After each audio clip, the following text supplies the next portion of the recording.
আসসালামু আলাইকুম। প্রথমে জানাই মহান বিজয় দিবসের শুভেচ্ছা।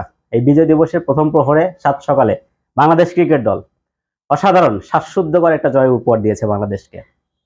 অভিনন্দন বাংলাদেশ দলকে, অভিনন্দন সারা বাংলাদেশকে। এই মহান বিজয়ের আবারও শুভেচ্ছা জানাই সবাইকে।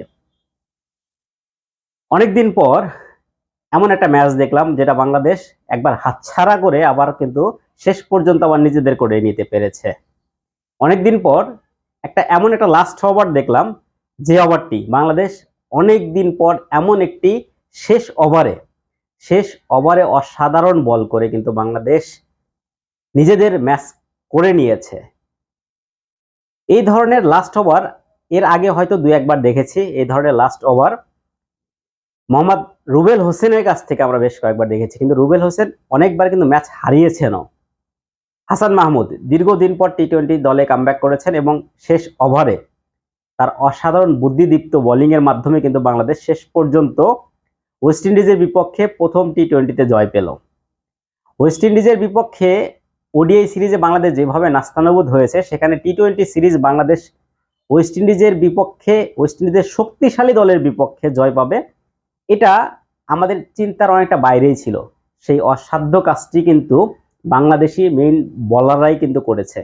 স্কোরবোর্ডে খুব একটা রান কিন্তু বাংলাদেশ করতে পারেনি, মাত্র 147 রান করেছিল, কিন্তু বোলিংয়ে কিন্তু দুর্দান্ত শুরু করেছিলেন এবং দুর্দান্ত শুরু সেই প্রথম শেখ মাহাদি দিয়েই শুরু। শেখ মাহাদির আউটস্ট্যান্ডিং একটা স্পেল, 4 ওভারে 13 রানে 4 উইকেট, তার ক্যারিয়ারের সেরা বোলিং ফিগার, তার টি-20 ক্যারিয়ারের সেরা বোলিং ফিগার, 4 ওভারে 13 রানে 4 উইকেট।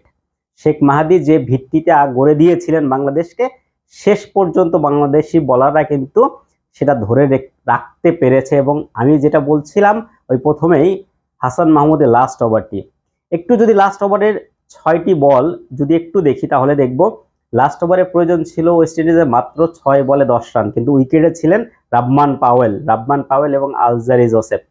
দুজনে কিন্তু দুর্দান্ত ব্যাট করতে পারেন এবং রাব্বান পাওয়েল সেই মুহূর্তে কিন্তু অসাধারণ একটা 50 দেখাও পেয়েছেন এই ম্যাচটিতে। এই লাস্ট ওভারে প্রথম বলে স্ট্রাইকে ছিল আলজারি জোসেফ, প্রথম বলে একটা সিঙ্গেল পায় এবং দ্বিতীয় বলে রাব্বান পাওয়েলকে কিন্তু বিট করতে পেরেছিলেন, একটি ডট বল আদায় করতে পেরেছিলেন হাসান মাহমুদ। এবং তৃতীয় বলটি ওয়াইড ইয়র্কার ছিল এবং ওয়াইড ইয়র্কারে রাব্বান পাওয়েল তার ব্যাটের বাইরের সাইডে লেগে কিন্তু উইকেট কিপারের কাছে ক্যাচ চলে যায় এবং অসাধারণ একটি উইকেট, একদম বুদ্ধিদীপ্ত একটা বোলিং দেখেছি হাসান মাহমুদের কাছ থেকে। রাব্বান পাওয়েলের ওই উইকেটটি ম্যাচটিকে সিটকে দিয়েছে ওয়েস্ট ইন্ডিজকে এবং রাব্বান পাওয়েল যতক্ষণ উইকেটে ছিলেন কোনোভাবেই মনে হয়নি ওয়েস্ট ইন্ডিজ ম্যাচ এটি হেরে যাবে। রাব্বান পাওয়েলের আউটের পরে শেষ 3 বলে প্রয়োজন ছিল ওয়েস্ট ইন্ডিজের 9 run.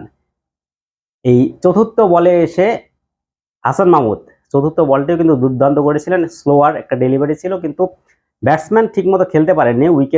Wicket keeper Liton Kumar Das তিনি তার এন্ড থেকে ঠিকমতো বলটি গ্রিপ করতে না পারার কারণে একটা রান ওয়েস্ট ইন্ডিজ কিন্তু সংগ্রহ করে এবং আলজারি জোসেফ আবারও স্ট্রাইকে যায়। শেষ 2 বল থেকে 8 রানের প্রয়োজন, শেষ পর্যন্ত পঞ্চম বলে যে কিন্তু হাসান মাহমুদ আলজারি জোসেফের একদম মিড স্ট্যাম্প ভেঙে ফেলে।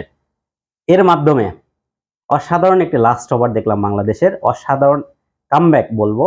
যদিও 61 রানে 7 উইকেট ফেলার পরেও কিন্তু রাব্বান পাওয়েল এবং রোমারিও শেফার্ড তারা দুজনে যেভাবে ব্যাট করছিলেন, কোনোভাবেই এই 147 রান বাংলাদেশ যে ডিফেন্ড করতে পারবে সেটা কোনোভাবে মনে হয়নি। শেষ পর্যন্ত বাংলাদেশ এই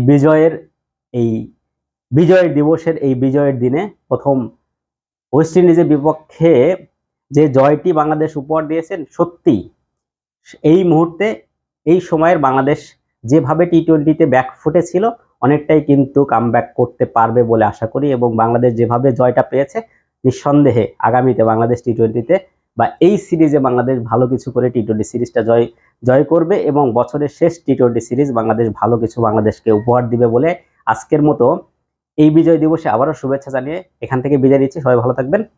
আল্লাহ হাফেজ।